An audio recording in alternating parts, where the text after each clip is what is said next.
আমাদের 7 সেমিস্টারে মেজরের 4টা পেপার থাকবে। প্রথম মেজর পেপার হচ্ছে মেজর 13, তারপরেরটা হচ্ছে মেজর 14, তারপরেরটা হচ্ছে মেজর 15 এবং শেষেরটা হচ্ছে মেজর 16।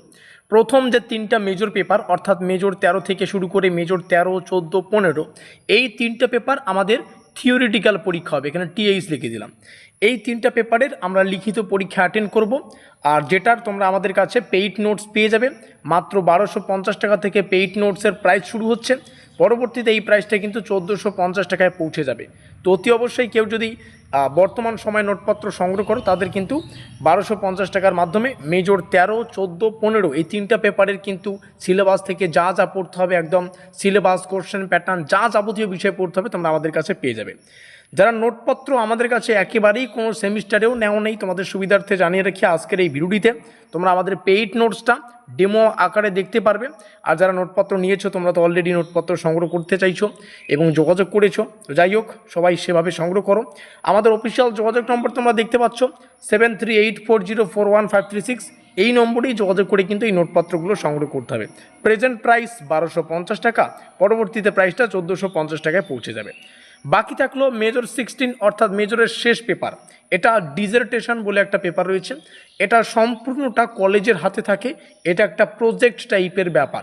তো এই ডিজার্টেশন বা মেজর 16-এর যে পেপারটা রয়েছে সেটা সম্পর্কে হয়তো আমরা পরবর্তী কোনো ক্লাসে ডিটেলস আলোচনা করব। জাস্ট আজকের ক্লাসে এতটুকু মাথায় রাখো, মেজর 13, 14, 15 এই 3টা পেপারের আমাদের পড়ে প্রিপারেশান নিয়ে থিওরি এবং লিখিত পরীক্ষা অ্যাটেন্ড করতে হবে। Is that clear? তো এই মুহূর্তে আমাদের সামনে 7 সেমিস্টারের মেজরের প্রথম পেপার মেজর 13 পলিটিক্যাল সায়েন্স বা রাষ্ট্রবিজ্ঞানের যে আমাদের তৈরি করা পেইড নোট, সেই পেইড নোটের একটা পিডিএফ ফাইল রয়েছে। যেই পিডিএফ ফাইলে আমরা প্রথম 4টা অধ্যায় থেকে যা যা পড়তে হবে প্রশ্ন এবং উত্তরগুলো কিন্তু এখানে সাজিয়ে রেখেছি।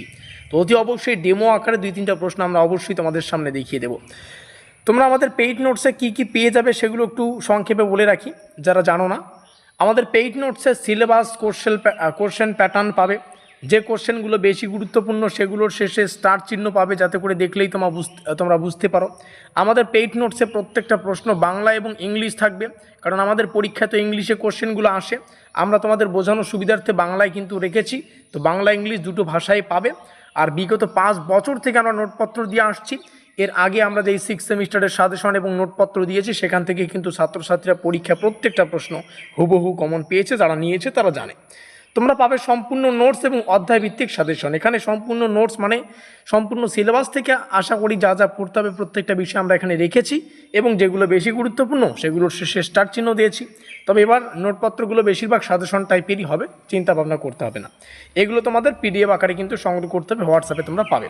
আজকের এই ভিডিও ডেসক্রিপশন বক্সে তোমরা কিন্তু আমাদের হোয়াটসঅ্যাপ গ্রুপ লিঙ্ক পাবে, তো অবশ্যই সেখানে যুক্ত হয়ে নাও।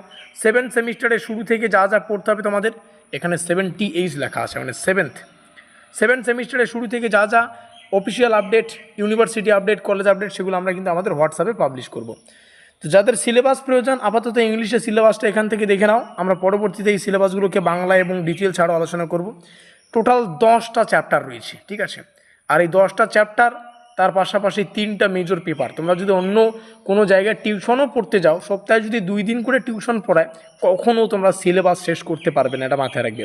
আর অন্যান্য টিউশনের যা ফিস সেটা শুনলে তো আমার মাথা ঘুরে যায়। তো যাই হোক, আমি ডেমো আকারে 2-একটা কোশ্চেন তোমাদের দেখিয়ে দিচ্ছি যেটা প্রথম অধ্যায় থেকে আমরা রেখেছি। আর উত্তরের জন্য তোমাদের পে করতে হবে। গবেষণার অর্থ ও সংজ্ঞা, discuss the meaning and definition of research. গবেষণার প্রধান উদ্দেশ্যগুলি, discuss the major objectives of research. গবেষণার বিভিন্ন প্রকারভেদ সংক্ষেপে আলোচনা করো। Briefly discuss the different types of research. এবার আমরা উত্তরগুলো দেখে নিচ্ছি। যেমন প্রথম একটা এখানে কোশ্চেন রয়েছে, গবেষণার অর্থ ও সংজ্ঞা, discuss the meaning and definition of research. এই উত্তরটা দেখো ভূমিকা দিয়ে শুরু হচ্ছে। তারপরে গবেষণার অর্থটাকে 2-3টা পয়েন্ট আমরা আলোচনা করেছি। গবেষণার অর্থ, শব্দগত অর্থ একটা রয়েছে, ব্যবহারিক অর্থ রয়েছে একটা, জ্ঞান অর্জনের অর্থে গবেষণার একটা অর্থ রয়েছে, বৈজ্ঞানিক অনুসন্ধান হিসেবে গবেষণা রয়েছে। এভাবে চলতে চলতে তারপরে গবেষণার সংজ্ঞাতে আমরা প্রবেশ করেছি। বিভিন্ন সংজ্ঞা আছে, অনেক ব্যক্তি সংজ্ঞায়িত করেছেন, সেগুলোকে আমরা রেখেছি। তো আশা করি প্রত্যেকটা বিষয়ে বোঝাতে পারলাম যে পেইড নোটসটা আসলে কী রকমের। যারা নিয়েছো তোমরা তো জানোই, তোমরা এখানে জানি প্রাইস জানার জন্যই এসেছো। তো নোটপত্রের প্রেজেন্ট প্রাইস 1250 টাকা, তবে খুব তাড়াতাড়ি কিন্তু এই প্রাইসটা 1450 টাকায় পৌঁছে যাবে। তো তার আগেই নোটপত্র সংগ্রহ করলে তোমাদেরই সুবিধা। এই রইল আমাদের অফিসিয়াল যোগাযোগ নম্বর, যোগাযোগ করে প্রত্যেকটা পিডিএফ সংগ্রহ করো এবং সেমিস্টারের শুরু থেকেই প্রিপারেশন নিয়ে নাও। এখন কিন্তু তোমরা 3 বছরের কোর্সে নেই, তোমরা 4 ইয়ারের অন্তিম পর্যায়ে রয়েছো।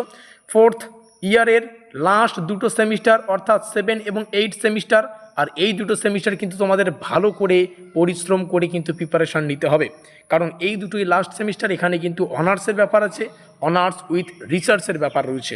এই বিষয়টা মাথায় রেখে সেমিস্টারের শুরু থেকে নোটপত্রগুলো সংগ্রহ করে প্রিপারেশান নেওয়া শুরু করো। ভিডিওটিকে শেষ পর্যন্ত দেখার জন্য অসংখ্য ধন্যবাদ।